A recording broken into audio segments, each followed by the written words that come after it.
and welcome to Challenge Solutions. I would like to apologize on behalf of the Challenge Solutions team. We kind of fell off the face of the earth at the beginning of the semester because of the start of all of our college classes. But we're happy to announce that we plan on returning to a normal upload schedule with a video every 2 weeks starting this month. With that being said, we ask that you leave any suggestions for future content in the comments section of this video or in the contact form at challengesolutions.org. Today, though, we wanted to repost an episode of the Challenge Solutions podcast. Our podcast is available on Spotify, Apple Podcasts, and probably anywhere else you listen to podcasts. And we're really trying to grow our audience, so we strongly recommend that you check that out. It's a really good time. So today, to give you an idea of what goes on the podcast, we're sharing this episode where we talk about our cooking experiences and share our worst cooking fails. We hope you enjoyed this episode of the Challenge Solutions podcast. Cooking. Blind people can use stoves too.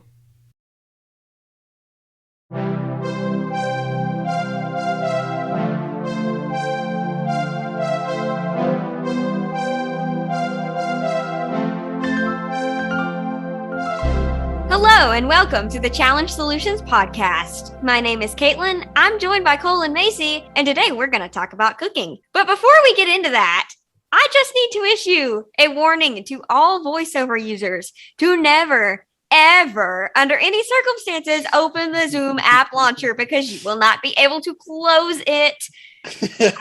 I have it on my screen and it's just chilling there because I can't get rid of it now. So yeah, keep that in mind if you ever host a Zoom meeting. Also, just a heads up, we're all coming in from classes.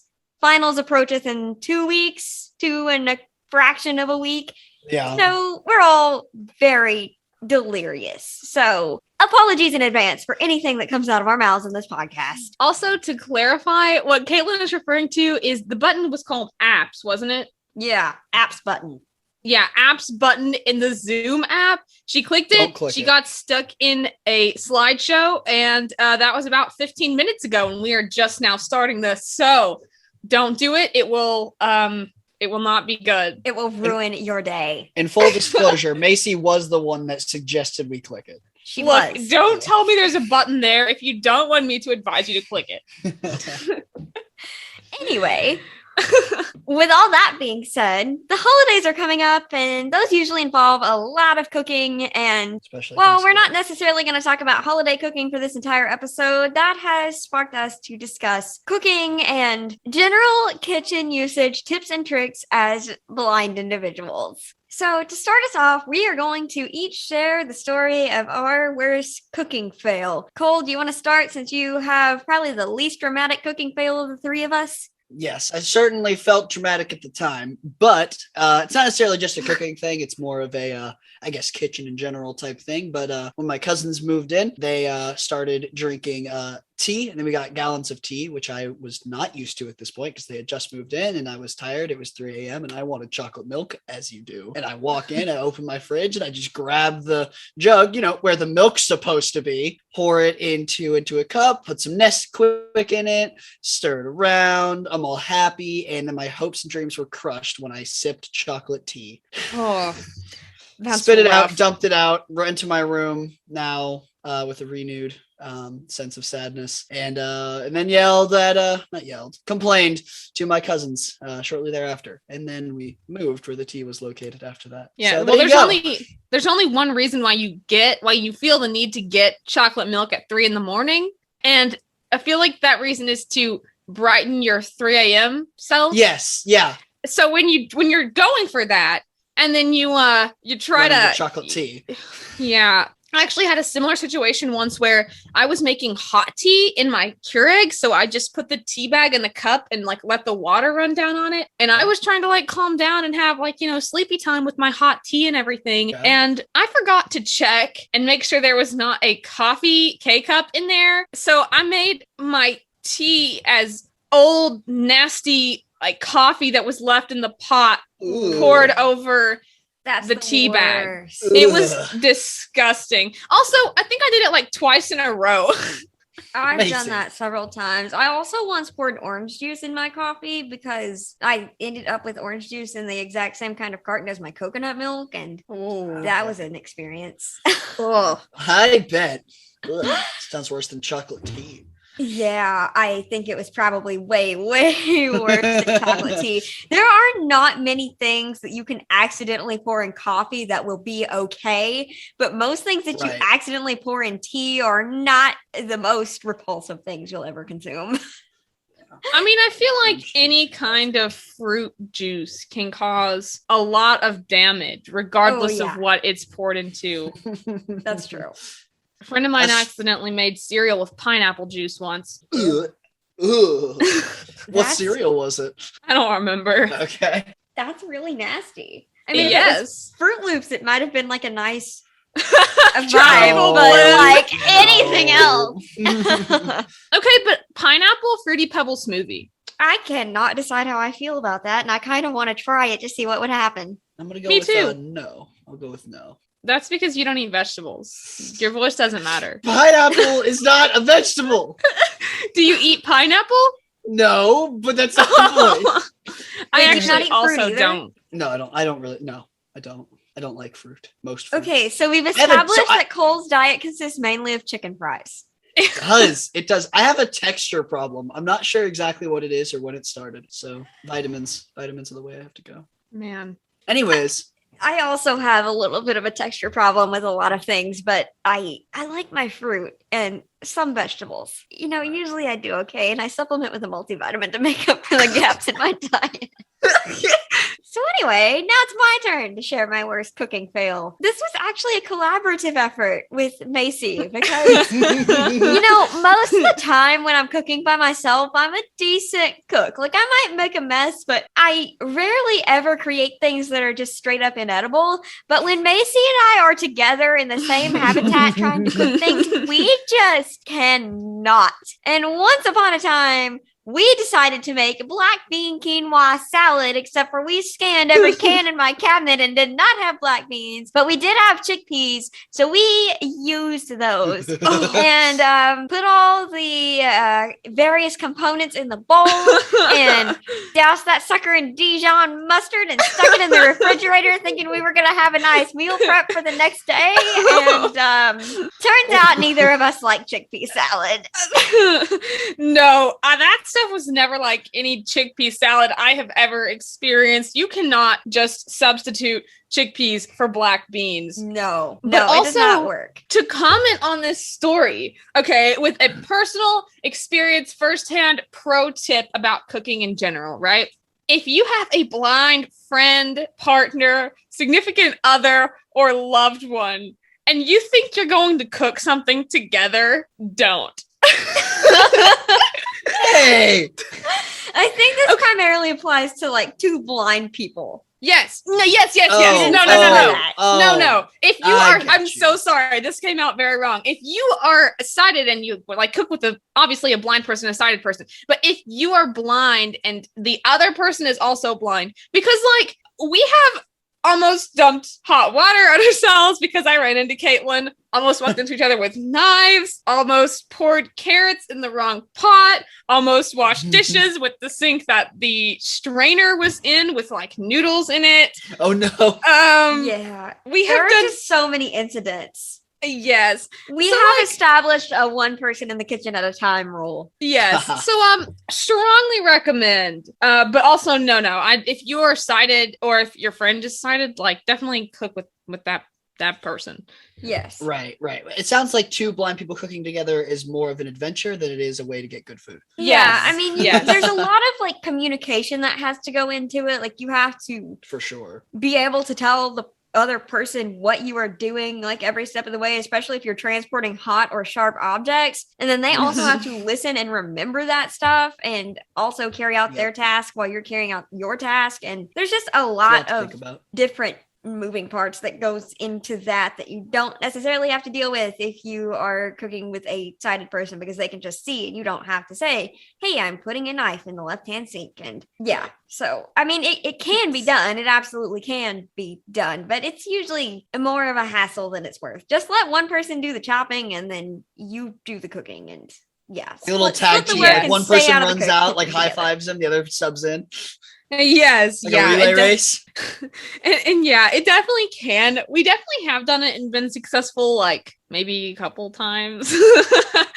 But also, this is a good time to put in, like, if you are a sighted person and maybe you end up cooking with a blind person frequently for whatever reason, or you live with a blind person, things like Caitlyn was saying, like saying, hey, I have a hot pot, or there's a knife in the left-hand sink, or those things are really important because if your blind person that is also there doesn't know those things, that can actually be kind of dangerous. Yeah. Yes. Also, if you are going to put a knife in the sink around a blind person, try to put it in a cup or like face the blade away so they don't just reach into the sink and grab a knife blade. Yes. Yeah. And same thing with the dishwasher, if you can put it in blade down. Yes. Please don't put knives in the dishwasher blade up. It's never okay. Also, let somebody know if you have the dishwasher open. I mean, most of the time you can hear the dishwasher opening, but if I'm in another room and I come in and the dishwasher is open, please let me know before my shins know. Yes. Yes. So anyway, I think it is about time for me to divulge my biggest cooking fail. And this one is really embarrassing because the thing that people are always afraid of is that blind people shouldn't use stoves because they'll burn themselves, but also because they will start fires in general. And well, I was making bacon in the oven and I was going to make pancakes on the stove, I think is what was happening. So I always use an oven mitt when I put things into the oven so I can feel the rack when it's hot. Like a lot of sighted people don't, but I always do. Right. I also always use 2 oven mitts. So random thing. But anyway, I finished putting the bacon in the oven and, I set the oven mitt down, didn't think much of it. And for some reason, I had turned the burner on already and I put the oven mitt on the burner. Oh, no. Oh, no. Yes. And I wasn't really ready to, cook yet. So maybe the burner was, being turned off. I don't remember the logistical details of this entire situation. But point being, burner was on. Oven mitt was sitting on the burner. Eventually, I start smelling smoke. And I'm like, oh, no. And then actually one of my friends was there. She was just kind of chilling. And I was like, hey. And she was like, your oven mitt is on the burner and it is smoking. And she grabbed it and ran outside and threw it on my porch. And then my mom walked up, she got home a few hours later and was like, why is there a scorched oven mitt on my porch? You left it on the porch? You didn't go back for it later? I forgot to get it. It was scorched. It blackened. Oh my goodness. Yes. Yeah. Yeah. So it goes back to think about where you put things. Communication. Well, that wasn't even communication. That was just me being stupid. That was just a problem. Yeah. Yeah, I don't know what I was thinking or what I was doing. Another note, if you're a sighted person cooking with a blind person, you see an oven mitt on the burner, take it off. If you're anyone cooking with anyone and you have in any way realized that anything is on a hot burner that should not be on said burner, get it off. This is our life advice podcast. Yes. But no, in all seriousness, I feel like there's a lot of fear and stigma around blind people cooking. Absolutely. Like most of the sighted world kind of just assumes that we can't, which is absolutely not true. I used to cook all the time. When my mom was taking summer classes and working, I would cook supper and stuff every night. And yeah, I mean, I'm not a great cook, but that's not really because I'm blind. It's just because I don't cook that much and I don't really care about being a super chef. But on that note, what are some of the things that you guys do to kind of modify the kitchen or to make cooking easier and to defy all the sighted world's expectations about what we can and can't do in the kitchen? Well, I would say number one thing is organization. For sure. Having things in the right place, knowing where they are, or Caitlyn, I believe, uses way around. Is that what it's called? Yes, way around. To scan things like cans and stuff like that can feel similar, just to make sure you know what is what if you don't have it all organized, or even if you do, but you may accidentally just forget, right, or something like Seeing that. AI is actually the barcode scanner that I use, and way around is the labeling system. Like if I'm going to organize and label. I get you. Yes. Yeah, but apps like that, helpful. being able to identify things is super huge. And then of course, just the organization in general is super important, and remembering how your setup is and how you have it is super important, just so you know where everything is at and don't get confused, of course. Right. Also, obviously, if you have any inaccessible appliances that are like touchscreen based, you're going to need to put tactile dots on those. I have dots on 258 start and stop on my microwave, which is just a super simple way to modify that. And then you may also need to label your stove depending on how that works. I personally have just memorized the clock face of the different like temperatures on my stove, so I know that 3 o'clock is high, 6 is low, or 6 is medium, and then 9 is low, and then 12 is off. So didn't really need to do any modification there. Speaking of stoves, I know stoves are kind of like the biggest stigma surrounding blind cooks. Like that's the thing that people freak out over when you tell them you're a blind cook. So what are your stove safety tips? Like, let's tell the world how we use a stove safely. So honestly, personally, I don't really do anything differently with my stove than any other person would do. Like I've had a lot of conversations with a lot of people about how to modify your stove or how to make it safer, or how to, some people use like Bunsen burners or electric burners instead. Right. But honestly, I think a lot of that happens mainly just out of fear of what could go wrong, because apart from like putting dots around the dial, that can definitely be helpful. Something else that people have recommended is like putting electrical tape around the circle of where the burner is at, so but my thing is you can feel that. I mean, when I'm cooking something, to know if my like pot or pan is on my flat glass top stove, you can run your hand around the outside of the pot just slowly, and you're going to feel if heat is coming out around the edges. So if you have a ton of heat coming out on the left side, then you know that you probably need to scoot your pan or whatever you're cooking in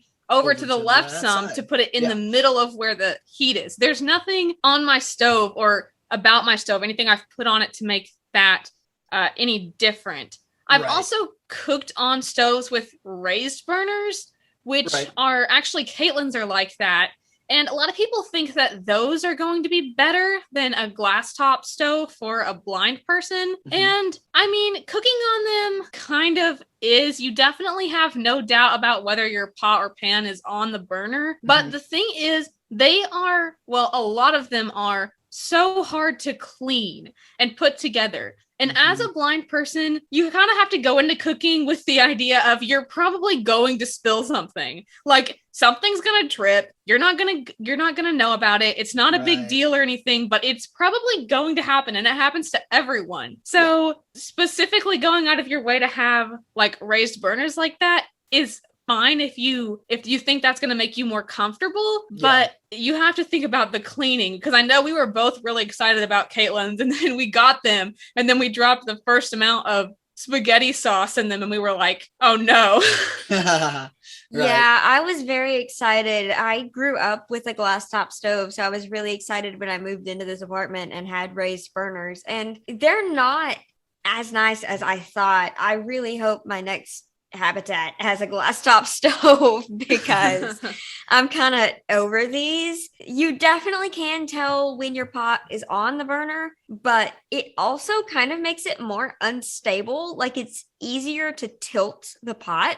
And then also, like Macy said, if you spill anything in those burners, cleaning them is an absolute nightmare. Like it's fine if it's just on the surface and you can wipe it off. But if it gets down in the burners to the point that you have to take the grates out and wash them, putting those back in is next to impossible as a totally blind person, because there's no, like, you can't put your hand in there are electric sockets, and you can't align the prongs independently, and it's just bad. So do not necessarily recommend having a raised burner stove. Like, if you have one, you'll be okay. Like, you're not gonna do serious damage to the point that you have to take your burners out on a super regular basis. Like, you gotta make a pretty big mess, but it is really annoying when you do. So yeah. Right. Like Macy said, I also don't really do much to modify my stove. Really, the biggest safety tips that I have, just because you do kind of have to like make sure you're not gonna get things caught in anything or like burn yourself or get things on your burner or on your pot to start a fire, is to roll up your sleeves. Don't have really long, loose sleeves if you're going to use the stove.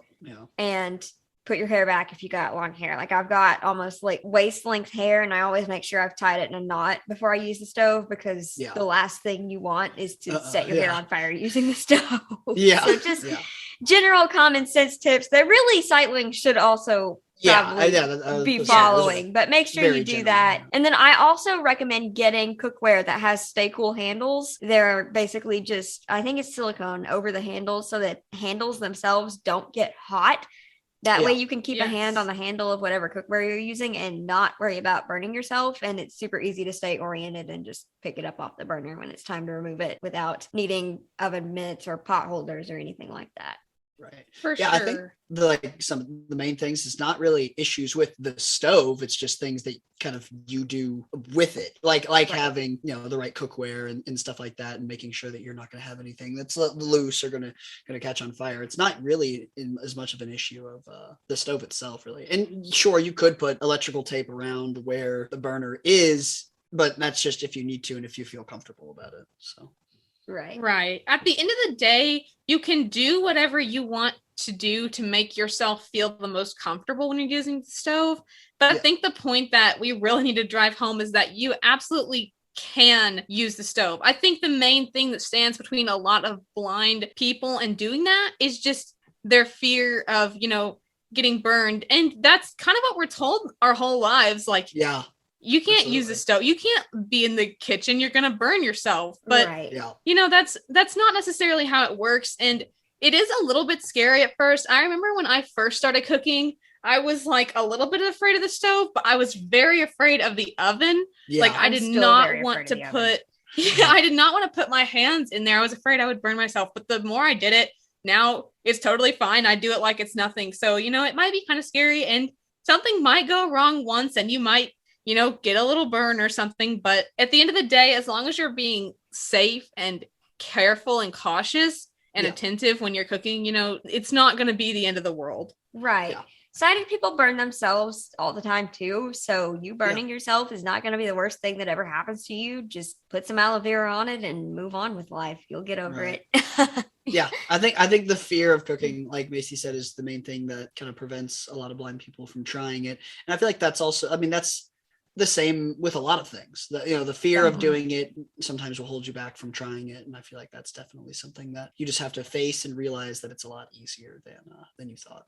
Definitely, for sure. So moving on from stoves, though, since I already kind of brought it up, ovens. Do you guys have tips on ovens? I also use 2 oven mitts as well, just because. Me too.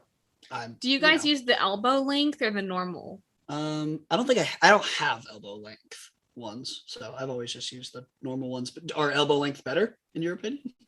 Well, this one time I got sent a lot of blindish related stuff from some possibly DSB. Someone got a grant and we're just sending out like random things that a blind person might need. And one of the things that was in that package was an oven mitt that was like super long, went all the way up to my elbows. And when I opened it, I was like, this is the dumbest thing. Blind people do not need this. I was like so against this oven mitt. It offended me, okay? But I put it in my drawer anyway. And this one time I was getting something out of the oven, sure enough, hit like almost the elbow. I had that oven mitt on, and I hit almost my elbow on the rack of the oven, and that thing saved me from being burned. So I don't have to use oven mitts that go up to my elbows, but I have that one and I still do. I put that one on my left hand because that's the hand. I always put things in from the right side and hold the pan with my right hand and use my left hand to like feel the rack of the oven so I know where the pan is going. Yeah. And so having it go up to that high, at least on that arm, means that if I accidentally hit that arm on like the oven door or something when I'm feeling for the rack, it kind of is protective. Yeah, I never even thought about that. That actually makes a lot of sense. I don't have, so the oven mitts that I have aren't like normal fabric oven mitts. They're silicone. Yes, I have some of those. Yeah, those are actually really nice because they're sturdier and you can get, like, you're not having to grip as much. You just kind of reach in. It's like tongs on the end of your hand.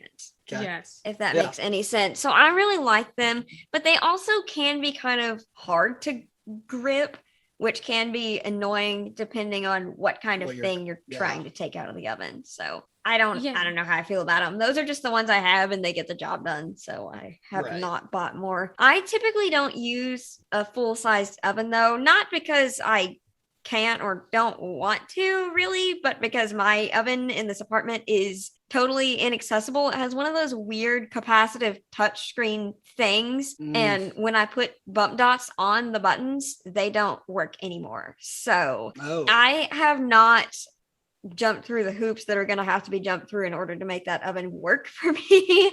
So I just use a toaster oven for everything, which works out because I'm one person and don't do that much oven related cooking. So that's super nice. And the toaster oven is actually really nice because then you're not reaching like as far, especially for me. I'm a short, tiny human. So it's nice to not have to reach like as far into a hot thing to get a hot thing out.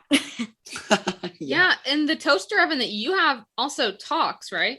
It does talk. And I thought it was going to be super nice when I bought it because I didn't want to have to deal. Like you can buy just a normal toaster oven with a dial and put tactile tape and dots and stuff on it, and that'll work perfectly fine. But I thought it would be really nice to be able to be super precise about setting my temperature and like be able to have it report how much time was left and all that. And it is really nice. Like I really do appreciate being able to see how much time is left and the exact temperature and all that. But it also sounds like a blindy product. Like the voice in that thing is awful and you can't speed it up or slow it down or change it. And it truly does sound demonic. Just keep that in mind if you are gonna buy it. It's nice, but also not nice in a lot of ways, and it's also very expensive, as a lot of blindy products are. So if you care more about saving money than you do about being able to see the time left on your oven, just buy a normal toaster oven and put dots on it and you'll be okay. Where did you buy that one? It came from Blind My Smart, I think. I'm not sure the company that modified it. It's just called Black & Decker Talking Toaster Oven. Okay, so yeah, if you're interested, you can probably Google talking toaster oven. I was just curious. It's the only one that comes up. I'll try to find a link and put it in the show notes. Cool. Yes, but she is right. I don't know what I was going to say. If you have you ever used a TI-84 talking calculator? The voice in that oven is very similar to the voice in that calculator. Yes. And you think that that's fine until that thing is preheating and it goes 400 degrees and you're not ready. Yep. That's pretty fair. So moving on from like the big and bad appliances that everyone's like, you shouldn't use. I know that obviously we all can use those things, but sometimes it is a little bit of extra work or we're just not feeling it. So I know we all kind of use, well, actually, I guess Caitlyn's really the only one because I live in a dorm right now and Cole doesn't, but Caitlyn uses an air fryer a lot and I do when I'm there, and I had one at my house before I moved. And I feel like that is the way to go if you're not quite ready to use the oven yet, if you don't feel comfortable with it, or if you just don't want to have to deal with it. You can do so much with an air fryer. Yeah. I know. I've heard all the lovely stories, and I'm in a dorm, so I can't wait till I'm living alone and get an air fryer. Yes. You can do almost anything that you would do in an oven in an air fryer. It really is a fabulous appliance. It's the best thing that ever happened to my cooking abilities and dietary choices. Right. It's super easy. You just have to, some of them are touchscreen and those are bad. They do not work. And then some of them have buttons that light up and those are annoying. But you can get some that have dials, one dial for time and one dial for temperature, and you just put tactile tape around it and it's super easy to use and you can feel the timer dial counting down because it turns further as it goes, which is really nice. And then it's just a basket. You dump your frozen whatever's in a basket or fresh vegetables to roast or whatever you happen to be air frying and stick it in there, shake it every once in a while. And then when it's done, you literally just up in the basket over a plate and there's no oven mitts or tongs or direct handling of hot objects required. It's really nice. Yeah. Yes. The other thing that was really good for my cooking abilities when I moved into my own apartment is a George Foreman grill. Oh, yes. Cleaning that thing is absolutely awful, but it makes cooking like burgers and chicken breasts and different things super easy. And even making like grilled cheese. I make grilled cheese on the George Foreman grill now, and it's the best thing ever. Yes, I stole one of those at Dirty Santa one year from my uncle, and everyone was like, what? Why? And I was like, this is going to change my life. Mine was also like $15 on Amazon. It's just a little George Foreman, like panini press type situation. And it is seriously fabulous. You just plug it in and it heats up and grills. It's great. Yeah. So if you've ever tried making like grilled cheese or burgers, either one, or really anything that requires being flipped on the stove, I think the question of the century is, when do I flip it? You know, with the exception of like eggs and pancakes, because those are lost causes. Not actually, but like all the meat, grilled cheese, if it involves bread or whatever, you can put that on a George Foreman grill. And if you've never seen one, it's basically like a grill that you put whatever on. And it also has a hinge with a lid that closes over the top. So it cooks both sides at the same time. And you don't have to flip anything. You just have to know how long to put the thing on the grill for. And it is very nice, except for when you cover it in grease and then you have to try to clean it because it is really bad to clean. Yeah, it is absolutely awful to clean, but it's worth it because it saves you from having to flip things or deal with stove / oven or whatever you happen to be cooking or needing to deal with. Also, pro tip, I recommend removing things from the George Foreman grill with tongs, because you can just pick up the lid with one hand and grab whatever it is with the other hand and the tongs and transfer it to a plate and never have to touch anything hot or deal with any oven mitts. It's fabulous. Yes. And you can also use a spatula for things like burgers that you can't necessarily get tongs under. Oh, I can get tongs under a burger. Okay. You don't want it to fall apart, but it shouldn't fall apart. But if it falls apart, you haven't grilled it right. If your burger disintegrates upon removal from the grill, you have not done your job correctly. I have a small pair of tongs that has silicone grippy things on the end, and they will slide right under anything on that grill and grab it really nicely. They are fabulous. They were like $3 at the kitchen store in Branson, Missouri. Nice. Yeah. So going back to, I actually think we've talked about this a little bit in other podcasts, but the things that you can't cook on the George Foreman grill, the pancakes. I don't like eggs, but I'm pretty sure there's like flipping involved when you make an omelet, right? I don't make omelets. I've never made one. Okay. Well, maybe not. I don't like eggs, but when you're making like pancakes and that kind of thing, what is your secret for your flipping strategy? Because I mean, for me, I typically just try to like slide the spatula under the pancake and hope for the best. But if you do that too early, sometimes it is problematic and you get batter in places where batter shouldn't be. And if you wait too long, then obviously you've burned it. So do you guys have any tips? Do you guys like set a timer? What do you usually do? So my pro tip is to bypass the whole thing and get frozen pancakes that you can put in a toaster. Okay, but those are that's what I've done. What? They taste like straight up chemicals and freezer. Mine were fine. You microwave your chicken fries. Your opinion is not valid. I can't not microwave chicken fries. I don't have anything else to use. Sneak an air fryer into that dorm room. They're not doing random room inspections anymore. Oh dear. Don't do that, listeners. That's illegal. I mean, not really, but please don't. At least if you do and you get in trouble for it, don't tell them I told you to. This is an official proclamation that Challenge Solutions is not liable if you take an air fryer into your dorm room. We do not officially endorse this as a company. Do as I say, not as I did my freshman year. So I've made several good batches of pancakes, but I cannot consistently replicate it. Right. I usually set a timer and I use a measuring cup to dip out the pancakes so it's a consistent size that I'm working with and should cook pretty consistently. And then I will take a spatula and I feel kind of around the edges. Like I give it usually about a minute and a half per side. Solidify a little bit. Once the pan is heated up. I just kind of feel the edges of the pancake with the spatula and you can kind of feel them like getting browned, and then I listen. Once you've done it enough, you can kind of, and it depends on the pan you're using a little bit to some extent, but once you've done it enough with a consistent setup, you can kind of hear like the difference in the crackling and figure out generally when to flip it. I also will sometimes use two spatulas, so like pick it up with one and hold one over the top so it doesn't like slide and go places, and that helps a lot, but it did take me a while to learn how to do that effectively. And then for eggs, I don't cook eggs in any way that requires flipping. I exclusively scramble my eggs. Yes. Which, by the way, can be done in a microwave.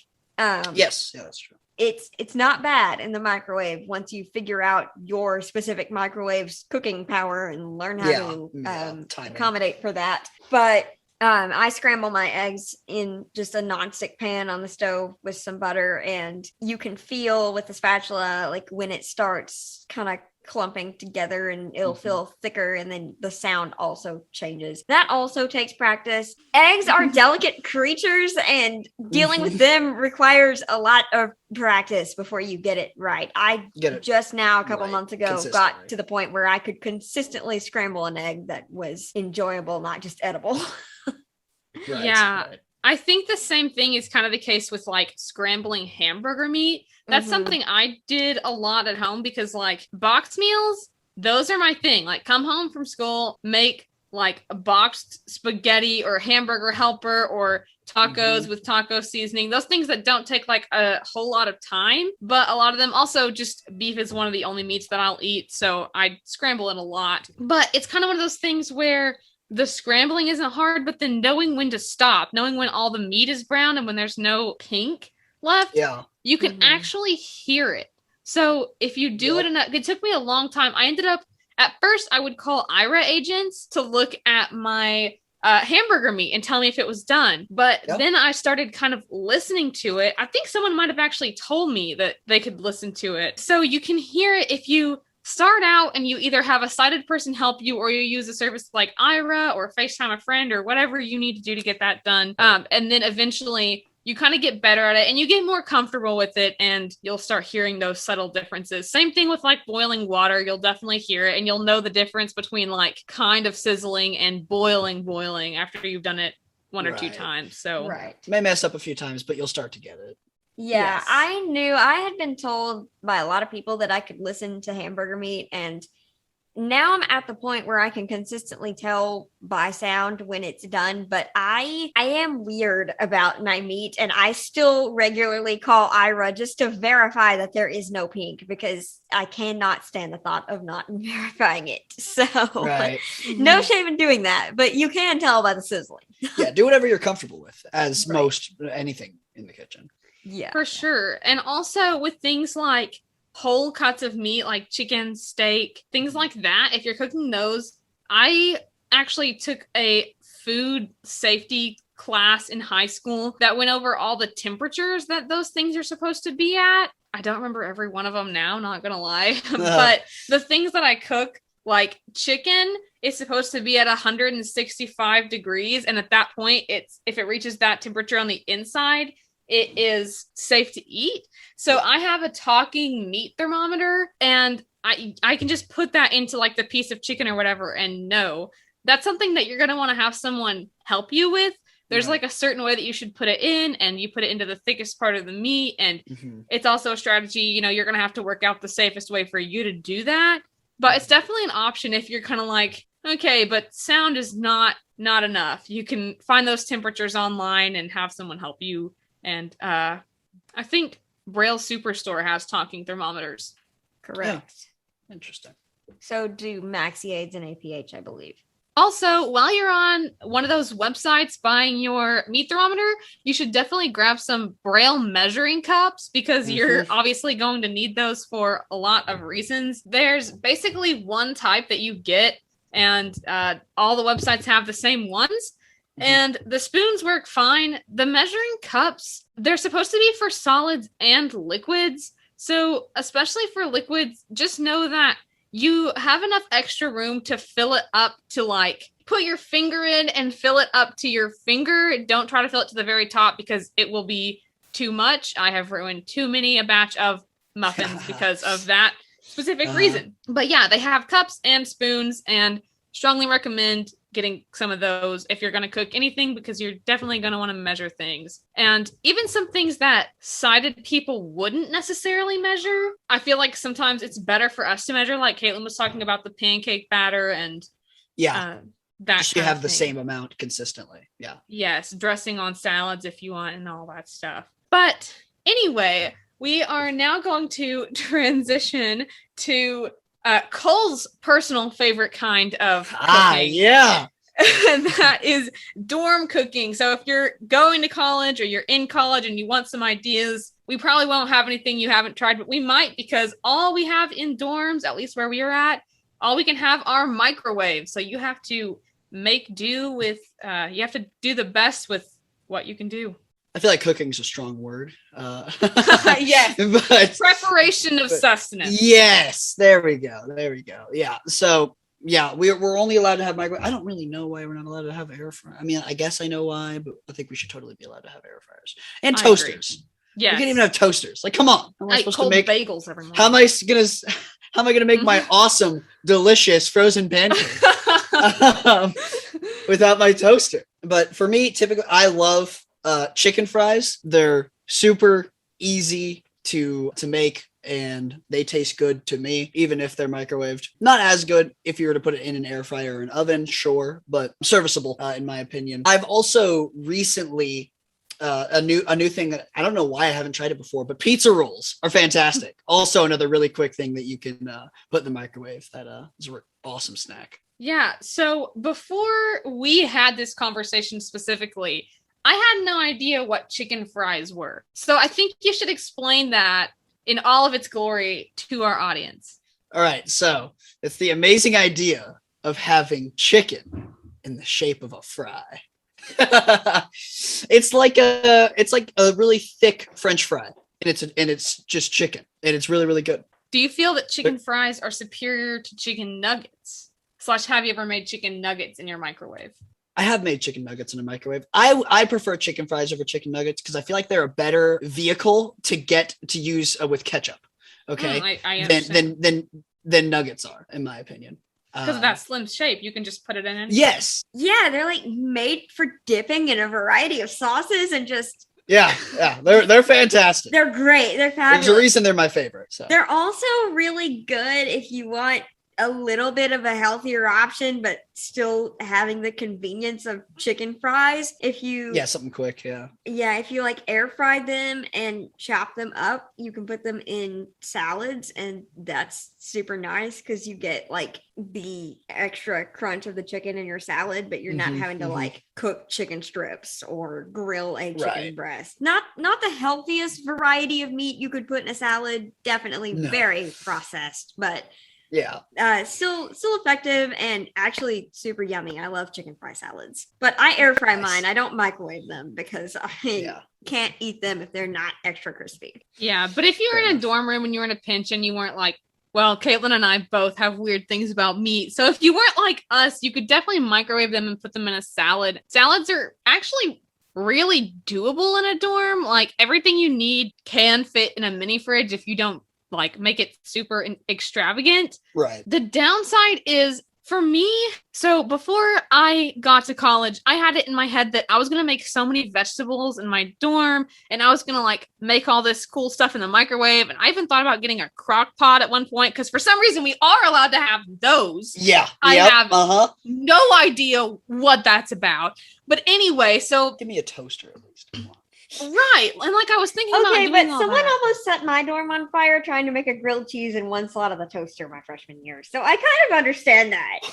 Yeah. Okay. Yeah. Yeah. Well, I feel like that's just all user error. That's true. Yeah. That person should be expelled. Yeah. Oh dear. But no, anyway, I told myself I was going to do all this like guacamole. I had all these cool ideas. There are two problems that you should be aware of if you're going into college and that you're probably experiencing now if you're like me and it's your freshman year. The first is that you don't have time for that. You do not have time to sit down and chop up your lettuce and rinse your veggies and chop up your carrots and microwave your chicken and put all of that work into a single meal. It does not happen. Like run to a dining hall. It's going to be faster or eat ramen, Thing number two. Or chicken fries. Or chicken, or just the chicken fries. Yeah.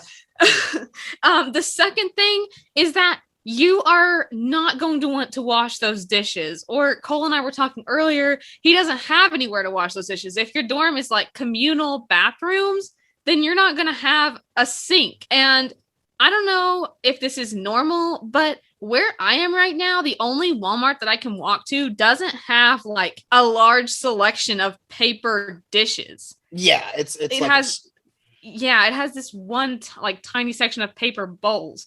And so you're not only not going to want to put the time in to make the food, you're also not going to want to put the time in to wash those in your bathroom sink if you're lucky enough to have your own bathroom sink, or if you're not, then you just absolutely can't. Yeah. But something I have done to be a little healthier is gotten the pre-made salads that come in like a plastic container, and they come with a little plastic fork even, and they'll have like some kind of meat. My favorite is the cranberry pecan, and it has like candied pecans, cranberries, I think chicken of some sort, and like raspberry vinaigrette dressing.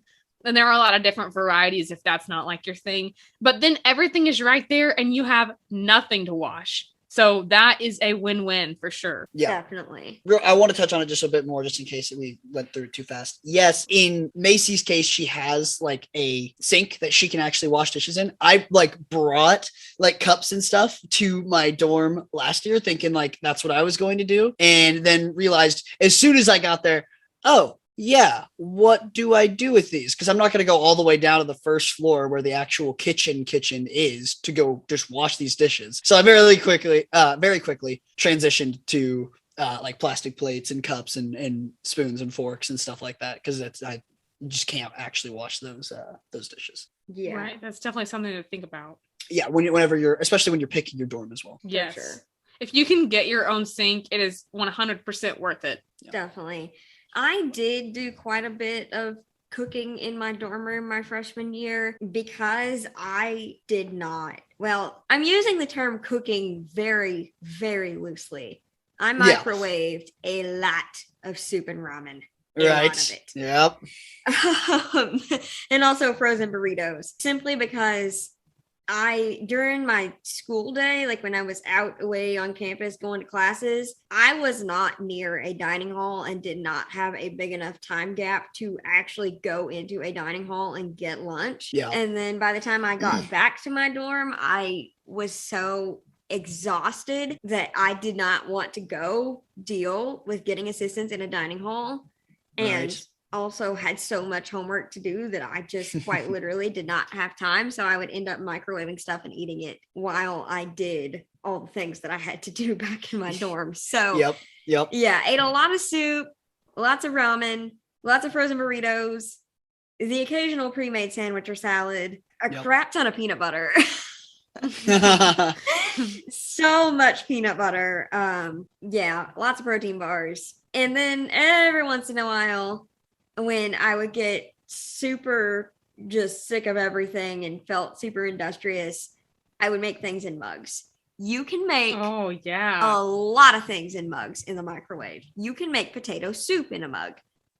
You can make macaroni in a mug if you get sick of the macaroni cups that are pre-made and you want macaroni with real cheese. You can make mug cakes and all kinds of different things. Google recipes in a mug, and there's probably a mug recipe for just about anything you can imagine. So if you are really dedicated to actually cooking in your dorm and then washing those dishes afterward, then that is an option. You do kind of need to like eat all of the stuff in the mug or whatever when you make it. Otherwise, you will be scraping it into a trash bag because you can't put it anywhere else. And then you're going to have to transport said trash bag. So like, if you're going to do this, be dedicated to eating all of it and not epically failing and creating something inedible that's going to smell. So right. Yeah.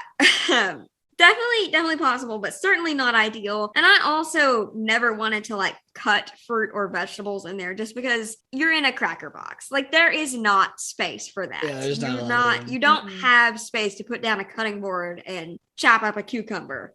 Like you can do it if you're really dedicated, but there are probably better uses of your time and effort. Exactly. And time. Yeah. Yes. And then you have to watch that cutting board too. Exactly. And it probably won't fit in your bathroom sink. No, it definitely would not fit in mine. But something you did say that I kind of forgot about were like sandwiches. Sandwiches are a pretty good like dorm food. Oh, totally. And every blind person should know how to assemble a good PB&J. But also Uncrustables. Uncrustables oh my gosh. are I need to start getting good. Uncrustables. I haven't had them in years. I totally need to get me some. If you're not familiar with Uncrustables, they come frozen. And they are round peanut butter and jelly sandwiches, but they have no crust. So it's like a circle. It's like a fried pie, but it's a circle and the middle is peanut butter and jelly. Yeah. And you just take it out, you thaw it, and you eat it half an hour later. They are really good. Yeah, I definitely need to start getting that, although I'm running out of room in my fridge because of all the milks I have. But I may or may not be able to fit 3 gallons of milk in my mini fridge. But how many gallons of tea do you have? 0, thank God.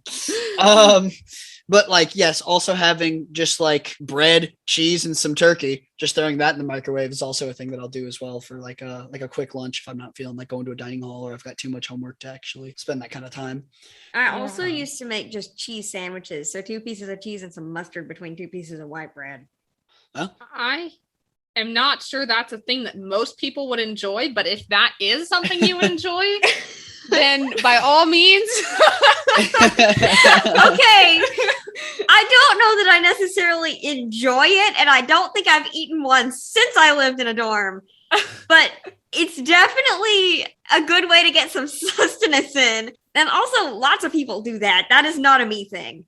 I think you're using the word good loosely here. Call for desperate measures. Yeah. Yes. Okay, so now to kind of explain why the times are desperate, let's just like kind of put college dining halls into like a couple sentences, because we talked about cafeterias in general in I think our dining out podcast. And we that was more high school. Like high school cafeterias and the problems that come with those. College cafeterias are like high school cafeterias on steroids. It is basically impossible to get a meal completely independently because everything is a buffet. Or and there's so many people. There's so many people. There's so many options. And, you know, there's not really a way for you to have a routine. It isn't like in high school where, you know, oh, me and my friends sit at the same table every day because our lunchtime is at 12:30 every day. You never know who's going to be there or where they're going to be, when you're going to eat. Yes, honestly. And so that makes the experience of being in a college dining hall kind of difficult. And it can be frustrating at times because maybe some institutions have more disability training than we do, but it seems like a lot of the people who end up assisting us maybe don't always know how to help us in the most effective way. Right. And so it can make the experience kind of belittling or humiliating, or they put you at a table with frat guys that don't talk to you, which has happened to Caitlyn and I both. And then you're sitting there and you're by yourself, unless you have friends to go with, which in that case, then by all means, go to the dining hall if you can work that out with all of your schedules. Right. But people will just come up to you. It's honestly kind of a really stressful situation. And I do it on the daily, but there are some days where you've done a lot of work, your finals are coming up, and it's not that you don't have the energy to get out, but it's that you don't want to have to deal with all of the trouble that kind of comes with all of the everything. Yeah. Yes. Everything it's never a smooth and enjoyable experience to go into a dining hall. And it's also really disorienting to be in some dining halls because they're super open and there's so much noise and so many people moving in so many different directions, carrying so many different things. Yep. And you can just get super disoriented and not have a point of reference in there. It's just a lot. Yeah, it's a lot to deal with in the middle of a day when you already have a lot of things to deal with. Right, exactly. That are not just acquiring sustenance. Right, yeah. I mean, for me, it's either I'm going to a dining hall with all my friends or I'm eating in my dorm. You know what I mean?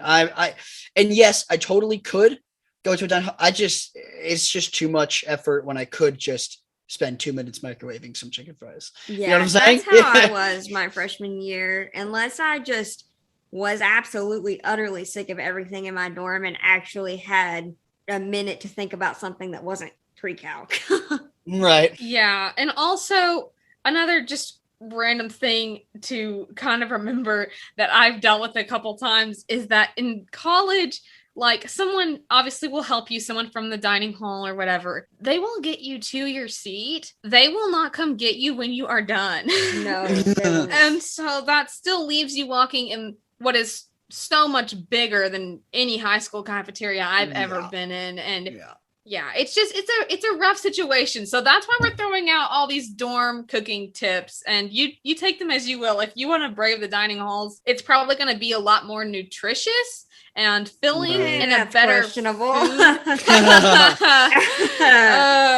mean, at least different options. Likely. Yes, you're going to have a lot more options. More variety. And it is good to get out there to go with friends, you know what I mean, and to get that experience as well. But if you're not feeling like dealing with that, then you've got all of these lovely dorm cooking tips that we've got. Yes, chicken fries, pizza rolls, bag or package salads, and sandwiches and mug things. Yes, soup and ramen. Soup and ramen.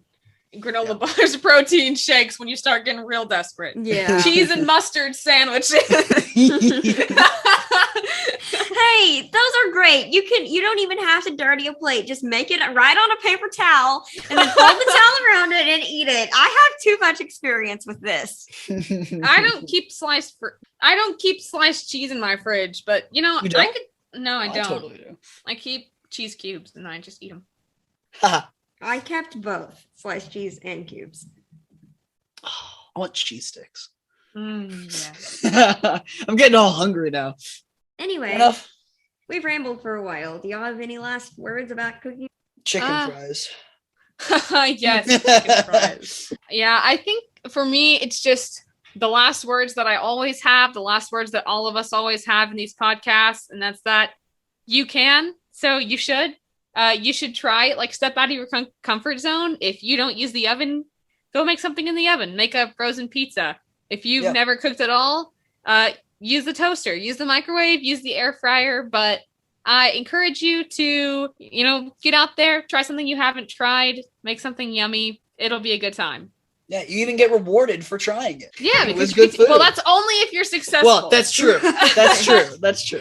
I will say that cooking is one of the life skills that I think is absolutely necessary for you to have in some capacity if you plan on living independently. Like most blind people are not going to be able to afford to DoorDash for every single meal. So you do have to have at least the bare minimum of cooking skills. Like, you got to Right. be able to stick stuff in a toaster or microwave some chicken fries. And if you decide that's all you're comfortable doing and you don't care about learning more, then that's fine. At That's least yours, you will be yeah. able to provide yourself sustenance. But at the end of the day, if you cannot cook and you cannot provide yourself with sustenance, then you are not going to be able to live independently. So I think this is one of those skills that you need to master in some capacity as soon as possible. And if you're a parent or a TVI, or you have any sort of connection to any blind person in your life who doesn't know how to cook and wants to be able to live independently, then cooking is one of those skills that you need to start teaching and exposing them to in some capacity Definitely as early as encourage it, possible. for Like, sure. Yeah. Yes. even if you've got a blind child, let them mix the cookie batter and let them Yeah. put the cookies on the cookie sheet and just have that experience. And if they don't do it perfectly, that's okay. They'll get better every single time. And giving them that experience is only going to help them later in life when they actually have to cook for themselves in their college apartment. So, For sure. yeah. Cooking is almost as important as teaching advocacy skills. It's super important. It's up there. Yeah. Cooking, advocacy, and mobility. Yes. Yes. And technology. Yeah. Oh, Yes. yes, technology. And The social big skills. four. Okay. Fair enough. Yes. Big five. So, alrighty. Well, I think that about wraps us up. Yeah, I think so. Like a good burrito. Yes. I get it. So anyway, we are going to stop now. Thank you so much for listening to this episode of the Challenge Solutions podcast. If you have any questions or suggestions for future content, please drop those in the comments on any of our platforms or send us an email via the contact form on challengesolutions.org. Also, feel free to leave us a comment telling us your favorite cooking tips and favorite things to cook and or your worst cooking failures. We would love to hear your stories and suggestions. Also, please share the link to this podcast with anyone who you think might enjoy it. We're trying to grow our podcast audience, so sharing the link will really help us out with that. And remember that you can subscribe to the Challenge Solutions blog, podcast, and YouTube channel for more content like this. Thank you for listening, and stay tuned to the Blooper Reel. This one's gonna be a good one. Ooh, I spilled it. Oh, no. And we're starting off with a bang or a splash. Oh, Actually, it was a coffee. I wish I had a bang right now. Do you? Yeah, it would make me happier. would it now? No. I might have to cuddle. Cuddle. I might have to cuddle nutmeg. I might have to kennel nutmeg. I Hold on. am ready. I'll be back. Hold on. Hey, girl, let's go. Oh. For the benefit of our listeners, I accidentally opened the Zoom app launcher. Give me those eyes. Never What I opened miss? the Zoom app launcher. No. Do it. That wasn't. Well, I mean, thank you. I wasn't really trying to do that. Oh dear. Okay. I'm the imposter. Are we ready? No, but we're gonna do No. it anyway. Yeah. Okay. 3, 2, 1, cut. Don't tell me there's a button there if you don't want me to advise you to click it. I can't see navigating in the kitchen. Why not? That sounds doltish. I filtered myself. We have to stop. We can't put that in. Yes, I anything. know we can't put it anywhere, but I wanted to do it. No, I'm sorry. You need to start at general. I got 4 hours of sleep. I need more coffee. Do you? Oh, Three. yeah. 2, 1. No, wait. Let me. Okay, I need coffee too now. Take 4. You were gonna say Yeah. it perfectly, and I was gonna slurp. Let's go. Woo! Coffee first. I want to Oh, sleep it's for a long, burning long my time. insides. What? That combination of things. Burning my insides, and then Caitlyn's just over there going, bleh. I blew coffee out my nose hole. Like a human whale. General kitchen usage tips and tricks as blind individuals. Easy. Okay, I'm sorry. I'll mute myself. Fair enough. I think we can cut that entire thing that you just said, and will not affect this podcast at all. It's gonna be so much worse than anything we have ever created. I've never cried on a podcast, but That was my fault, and I apologize sincerely. Okay, you can go now. Anyway, I guess it's time for me to divulge my my worst cooking fear. And this one is so embarrassing because oh, my worst cooking fear, and this one is really you did it again. You yelled at me. What? I'm so sorry. I muted, knocked over my mic, screamed. I didn't hear anything. I said, let's tell the world how to use a stove safely. Okay, I should talk now. Yes, you should tell the world how to use a stove safely, and I'm going to mute because my heater is on and my ducks are popping. But I have like a little pair of tongs that has like silicone tips. Silicone kips. Silicone chip. I have a small pair of tongs that has silicone. Oh my god! Got both of you guys doing the same mistakes back to back. Oh 3, 2, 1, cut. Probe. Yeah? Do ya? Delicately? Yeah. Delicately probe it. I think we're going to dorm cooking. Oh yeah, microwave city, baby. Woo! Because of that slim shape, you can just put it in. Yes, exactly. Arms are very satisfying.